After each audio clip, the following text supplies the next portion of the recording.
Hey Indie Warriors, Nox here with I Dream of Indie, and today we're taking a look at Forgotten Fables, Wolves on the Westwind on Steam.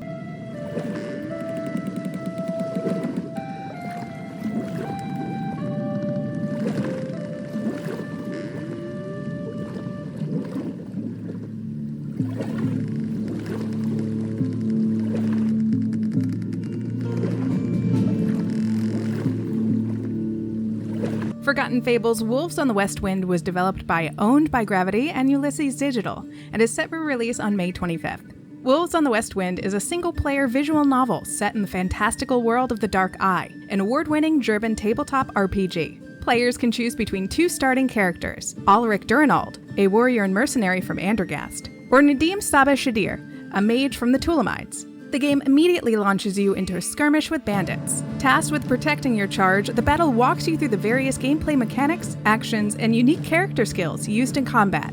After successfully escaping death, you meet Estrid of Eilesfeld, daughter of the Hetman and your eventual party companion. The following dialogue launches you into your first quest, to locate the bandits and investigate the suspicious activities at Halvik. Just when you think the fighting is done, the mythical Fiend of the Restless One marks you for a dire fate, and you must embark on an epic adventure to thwart the evil with an unlikely cast of characters. Wolves on the Westwind masterfully pulls you deeper into the world of the Dark Eye with each passing chapter. While you don't need to be familiar with the source material to enjoy Wolves on the Westwind, the game does pull heavily from the basic RPG features of the Dark Eye, such as character roles, skills, and regions. Character dialogue develops distinct personalities for each character you meet. Paralanguage is incorporated into dialogue to communicate subtleties beyond what the character's spoken words convey. This is especially useful given the lack of voice acting.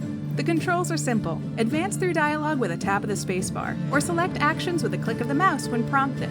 Wolves on the Westwind is a visual novel, not an open-world RPG. The opportunity to forge your own path is restricted. In narrative-driven scenes, you may have the choice to ask certain questions or speak to particular characters. In combat, you have the option of attacking normally, using a skill, or reacting defensively. You do not have the option to explore new areas or deviate from the scripted plotline. Your ability to choose anything is limited to interacting with the characters directly in front of you. Calling Wolves on the Westwind a choose-your-own-adventure is a bit of a stretch. Yes, you can choose between a limited number of options during specific sequences.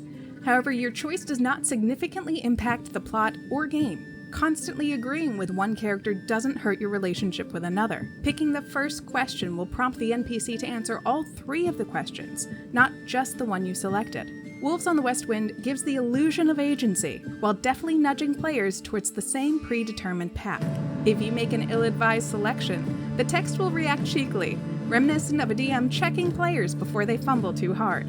While the pacing is a bit slow, Wolves on the Westwind prioritizes detailed characterization of the cast over non-stop action. I found the choice to be more immersive and well worth the payoff.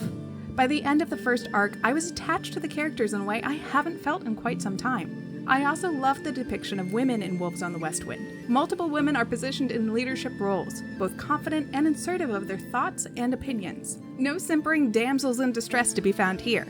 Wolves on the Westwind features an illustrative art style that is visually stunning. Backgrounds are rich in detail, key in establishing the scene while the characters remain unchanged. The characters retain the same pose and expression through all narrative-driven scenes, only changing upon entering combat. The character design itself is impeccable. A common color palette and clothing style links characters of the same nationality, with color expertly used to signify the character's mien. No two characters look the same, even disposable grunts. The attention to detail in the visuals is exceptional. The soundtrack expands upon the richness of the world. During a feast, jovial music and murmuring voices build a rowdy and celebratory atmosphere.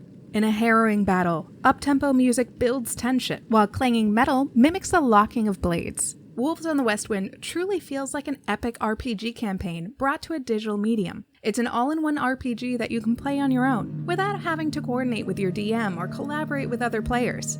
I find myself eager to keep playing, my mind racing to imagine how this quest might resolve. With further development, I can envision Forgotten Fables, Wolves on the Westwind becoming an endless series of campaigns, as each new game explores another region of Aventuria. Wolves on the Westwind also has an abundance of lore to draw from, courtesy of the original tabletop game. I would love to see the introduction of new races and species, like elves and dwarves, Professions could unlock character customization and combat skills. The potential is limitless. Forgotten Fables, Wolves on the Westwind is a fantastic visual novel for fans of medieval fantasy. It's an experience to be savored, not rushed. Take your time and enjoy the ride as you dive ever deeper into the world of the Dark Eye.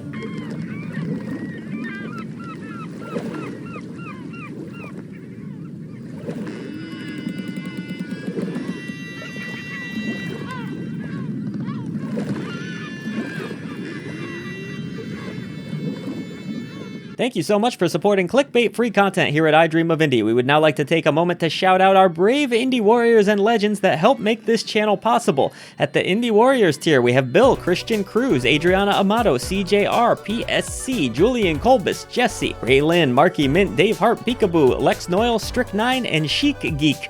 At the Indie Legends tier, we have Jen Rose, Larkison, Mitchell Hall, Peach, Skeptism, C. Coyle, Nathan Moore, Chris Jackson, Mr. W, Blue Francis 14, The Beefarinis, Business Cody, Carmen Red, Jace Glover, King of the Hatch, and Ophidian Mind. Thank you so much for everything that you do for independent developers, publishers, and for I Dream of Indie. Head on down to the description box below. Let's defeat the gaming echo chamber and bring a voice to the voiceless ones in gaming.